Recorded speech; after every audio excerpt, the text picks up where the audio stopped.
สวัสดีครับวันนี้เราจะมานำเสนอวิธีการติดตั้งเครื่องกรองน้ำ5ขั้นตอนยี่ห้อ Colendax นะครับก่อนอื่นเรามาดูอุปกรณ์ภายในกล่องก่อนนะครับภายในกล่องเนี่ยก็บรรจุด้วยเครื่องกรองนะครับซึ่งอันนี้เป็น5ขั้นตอนก็จะมี5ไส้ก็คือไส้ PP เกล็ดคาร์บอนบล็อกโพสเป็นโพสใหญ่แล้วโพสเล็กนะครับเป็นกี่โพสคาร์บอนและกี่คาร์บอนเป็น5ไส้นะครับแล้วก็มีอุปกรณ์ก็คือจะมีก๊อกสำหรับเปิดน้ำหลังจากกรองแล้วนะครับจะมีไม้ในถุงก็จะมีด้วยประกอบด้วยไม้ขันมีอุปกรณ์แบบทีวีบอลวาลนะครับ2ชิ้นแล้วก็จะมีฉากยึดให้ครับแล้วก็มีปุ๊กมีน็อตนะครับแล้วก็จะมีสายน้ำนะครับมีความยาวประมาณ3 เมตรนะครับอุปกรณ์ทั้งหมดก็อยู่ในกล่องนะครับมีข้อแนะนำก่อนติดตั้งเครื่องกรองน้ำนะครับก็คืออย่าให้ทุกท่านลองนึกภาพว่าเราจะติดที่ตรงไหนก่อนนะครับตำแหน่งที่นิยมติดก็คือใต้ซิงค์ล้างจานแล้วก็ใกล้เครื่องซักผ้าหรือใกล้อุปกรณ์ที่สามารถเอาน้ำมาใช้ได้หรือตรงไหนที่มีหัวก๊อกซันว่าหรือหัวก๊อกอย่างเงี้ยครับแล้วก็สามารถหมุนออกแล้วก็เพื่อแยกน้ำมาใช้ได้นะครับก็คือโดยที่ตัวเครื่องเขาก็จะมีเจาะรูไว้สำหรับยึดน็อตได้อยู่แล้วนะครับหรือบางท่านสะดวกแบบไม่ยึดน็อตแต่วางที่แบบไม่ล้มก็ได้นะครับเพราะว่าที่เราต้องมองตำแหน่งไว้ก่อนแล้วเราต้องอีกสำคัญอย่างคือเราต้องหาระยะนะครับว่าก๊อกจากตำแหน่งที่เราจะเอาน้ำมาเนี่ยระยะทางนี้ถึงตัวเครื่องเนี่ยยาวไหมและจากเครื่องเนี่ยเพราะด้านนี้จะเป็นด้านที่เป็นก๊อกออกนะครับสายน้ำที่จะออกจากตรงตัวเครื่องไปที่ก๊อกน้ำดื่มเนี่ยไกลไหมนะครับประมาณนี้นะครับเพราะว่าระยะทางของสายน้ำเนี่ยเราต้องแบ่ง2 ส่วนนะครับเพราะว่าสายน้ำที่ให้ไปใน3 เมตรดังนั้นเราต้องตัดแบ่งนะครับดังนั้นวัดให้ดีก่อนว่าเราจะติดตรงไหนแล้วก็ตัดแบ่งสายน้ำนะครับ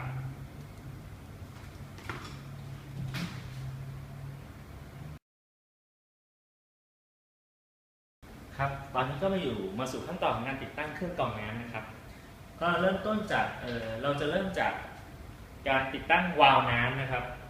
วิธีการก็คือปกติแล้วเราจะเอาน้ำจากบ้านเรามาเข้า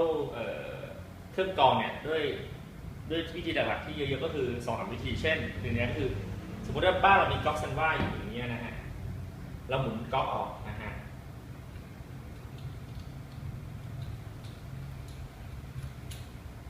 แล้วก็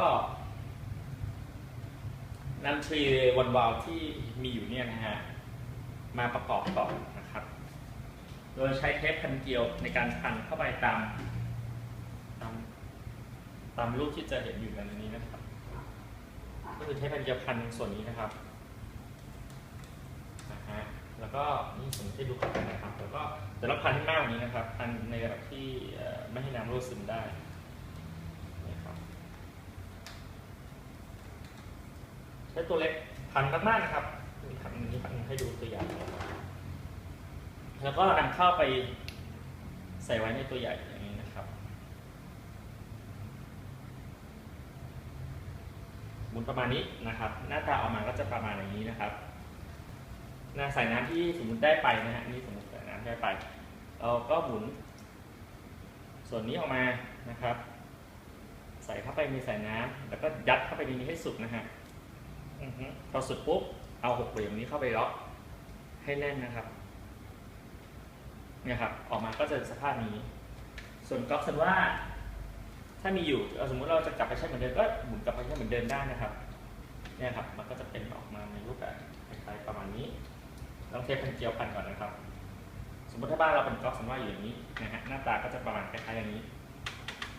นี่ครับตัวนี้ก็ยึดติดก๊อกผนังหรือเกลียวในของบ้านอยู่นะครับหน้าตาก็ประมาณสายด้านนี้ก็เราก็ที่แยกน้ำมาแล้วก๊อกซันว่ายังใช้ได้เหมือนเดิมแต่กรณีบ้านไหนที่ไม่ได้ใช้ก๊อกซันว่าหรือจะไม่ได้ใช้ก๊อกนะฮะไม่ได้ก๊อกน้ำแล้วไม่ได้ใช้แล้วก็หาไปซื้อจุกอุดนะครับมาอุดได้เลยนะครับเราก็จะมีวิธีการเราก็สามารถเอาน้ำมาแยกมาเข้าเครื่องเราได้แล้วไปด้านนี้ก็ต่อเข้าด้านนี้นะครับนี่คือส่วนที่1นะครับในการที่จะเอาน้ำเข้าเครื่องเราได้นะครับอีกวาล์วนี้ก็คือถ้าอย่างนี้เดี๋ยวผมให้ดูนะครับถ้าอย่างนี้เรียกว่าปิดน้ำอยู่นะครับอย่างเงี้ยขวางทางน้ำอยู่อย่างนี้เราปิดถ้าจะเปิดน้ำต้องหมุนมาให้ตรงกันอย่างนี้เรียกว่าเปิดน้ำ ถ้าเปิดเมื่อไหร่ปุ๊บน้ำประปาที่บ้านเราก็จะไหลเข้าต่อเข้าเครื่องนี้ต่อครับนอกจากเราจะเอาน้ำจากตรงก๊อกล้างจานได้ตรงก๊อกทั่วไปของเราได้แล้วจะมีอีกตำแหน่งที่คนนิยมใช้ก็คือใต้ซิงค์ล้างจานนะครับใต้ซิงค์ล้างจานเนี่ยมันจะมีน้ำอยู่นะครับวิธีการคือถ้าเป็นอย่างนี้เราก็สามารถเอาเนี่ยทีเวบันวาล์วเนี่ยต่อกลับเข้าไปอย่างนี้นะครับส่วนสายน้ำดีที่มันมีอยู่เนี่ยเราก็มาต่อเชื่อมนี้นะครับเพื่อนำน้ำมานะครับสายน้ำดีก็เหมือนเราแยกน้ำเพื่อมาเข้าเครื่องเราอย่างเงี้ยสายน้ำดีก็ไปใช้เหมือนเดิมตัวนี้ก็ต่อขึ้นซิงค์เหมือนเดิมเนี่ยฮะเราก็สามารถเอาน้ำมาใช้ได้ก่อนที่ต่อใต้ซิงค์ล้างจานก็จะต่ออย่างนี้เหมือนกันนะครับเป็นไอเดียไว้ให้ดูนะครับ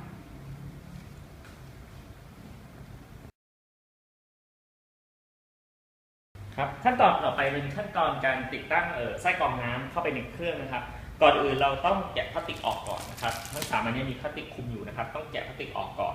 โดยการที่พอเราแกะพลาสติกออกเสร็จปุ๊บเราก็เอาไส้เนี่ยครับใส่เข้าไปด้านในนะครับทั้ง3อันนะครับเรียงตามประมาณ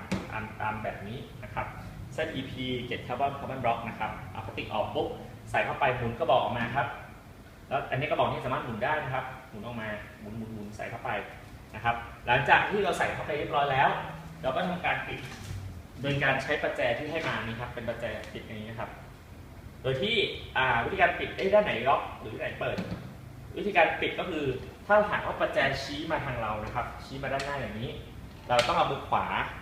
หมุนจากขวาไปซ้ายอย่างนี้ครับหมุนไปด้านนี้นี่คือปิดเนี่ยหมุนไปอย่างนี้มันก็จะปิดแน่นขึ้นครับเนี่ย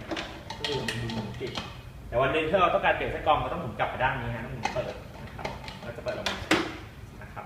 นี่ก็คือวิธีการเปลี่ยนใส่ไส้กรองลงไปนะครับมีข้อแนะนำยังไงพอใส่ไส้กรองเนี่ยเราต้อง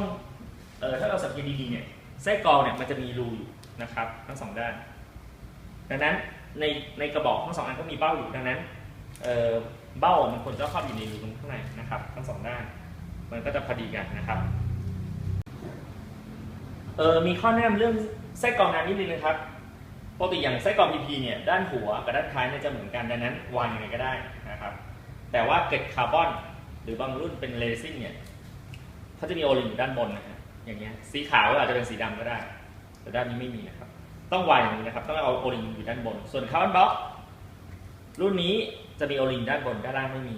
นะครับดังนั้นก็ต้องวางอย่างนี้ส่วนรุ่นที่มีโอลิงทั้ง2ด้านก็สามารถวางได้ยังไงโอลิงเนี่ยที่เป็นสีขาวหรือสีดำเนี่ยต้องอยู่ด้านบนนะครับถ้าหากว่าไม่วางตามนี้สันก็อาจจะหกและน้ำอาจจะไม่ออกได้นะครับ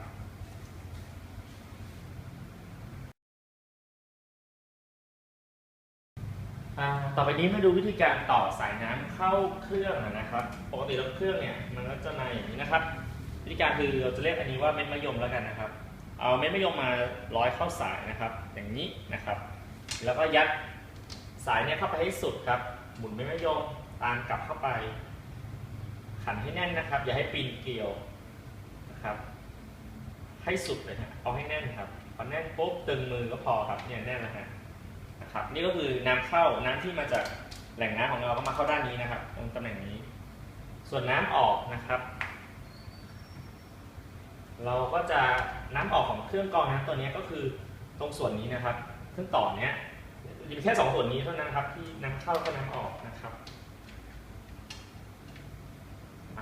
ส่วนนี้ก็คือหมุนเหมือนเดิมครับเอาเนี่ยครับไม่ยอมใส่แล้วก็ดันไปให้สุดนะครับแล้วก็ขันอย่าให้ปีนเกลียวนะครับขันให้สุดครับตึงมือตึงไม่ออกนะครับอันนี้ก็เป็นสายน้ำที่จะไปต่อที่ก๊อกน้ำดื่มนะครับเราไปดูวิธีการต่อก๊อกน้ำดื่มกันครับในซองก็จะมีถุงมาให้นะครับอุปกรณ์ที่ต่อก๊อกน้ำดื่มก็จะต่อไว้ประมาณนี้นะครับคร่าวๆนะครับอันนี้เป็นฉากยึดนะครับเดี๋ยวพอนี่เป็นแผ่นกันนะครับประมาณนี้นะครับเมื่อเรารวมไปปุ๊บเราขันตัว6เหลี่ยมที่ได้มาเนี่ยเอาให้สุดนะครับทีนี้มาถึงขั้นตอนการนำสายน้ำเข้าใส่ที่ก๊อกนะครับเริ่มต้นนำ6เหลี่ยมนะครับใส่เข้าไปก่อนนะครับ ตามด้วยตัวตาไก่นี้นะครับแล้วก็ตัว insert นะครับถ้าตอนนี้เป็นขั้นตอนสำคัญนะครับขาด3อย่างนี้ไม่ได้นะครับประมาณนี้ครับแล้วก็ดันมากที่สุดครับนำมาใส่เข้าไปที่ก๊อกครับขัน6เหล็กเข้าไปดันให้แน่นครับแค่นี้ครับส่วนบางทีจะมีตาไก่เหลืออยู่อุปกรณ์เหลืออยู่เนี่ย1ชิ้นอันนี้ไม่ได้ใช้นะครับเขาเป็นสแปร์ไว้ให้ไม่ต้องซีเรียสครับข้อแนะนำหลังจากติดตั้งเราเดินสายน้ำเสร็จนะครับอยากให้ทดสอบโดยการเปิดน้ำเข้านะครับแล้วก็ดูจุดรั่วซึมโดยเฉพาะตรงข้อต่อข้องอถ้ามีการรั่วซึมก็สามารถหมุนเพิ่มให้มันแน่นขึ้นได้นะครับถ้ารั่วตรงส่วนของกระบอกตรงนี้ก็คือหมุนไม่แน่นหมุนให้แน่นเพิ่มขึ้นหรือโอลิงหรือเกลียวมันไม่แน่นพอนะครับตำแหน่งไม่ดีก็คือผลให้เพิ่มขึ้นก่อนอื่นก็คือช่วงแรกๆเราแนะนำให้ดูนะครับว่ามีจุดรั่วซึมไหนไหมต้องทำการแก้ไขนะครับช่วงแรกนะที่ออกมาจากก๊อกอาจจะดำเพราะว่าคาร์บอนทั้ง2ส่วนนี้ช่วงแรกแนะนำให้เปิดทิ้งสักครึ่งชั่วโมงก่อนนะครับครึ่งชั่วโมงนึงเลยคือเปิดทิ้งไปเลยครับแรกๆอาจจะดำอาจจะมีฟองเล็กๆซึ่งไม่ต้องตกใจครับมันเกิดจากไส้กรองใหม่นะครับก็เสร็จสิ้นการติดตั้งเครื่องกรองน้ำระบบ5ขั้นตอนของยี่ห้อโคลอนดัสนะครับสำคัญอีกอย่างนึงคือการเปลี่ยนไส้กรองแนะนำให้เปลี่ยนไส้กรองสม่ำเสมอนะครับอันนี้ขึ้นอยู่กับสภาพน้ำของแต่ละที่นะครับแต่การเปลี่ยนไส้กรองเป็นสิ่งสำคัญที่สุดครับเพราะไม่งั้นเชื้อโรคก็จะอยู่กับเราครับขอบคุณครับ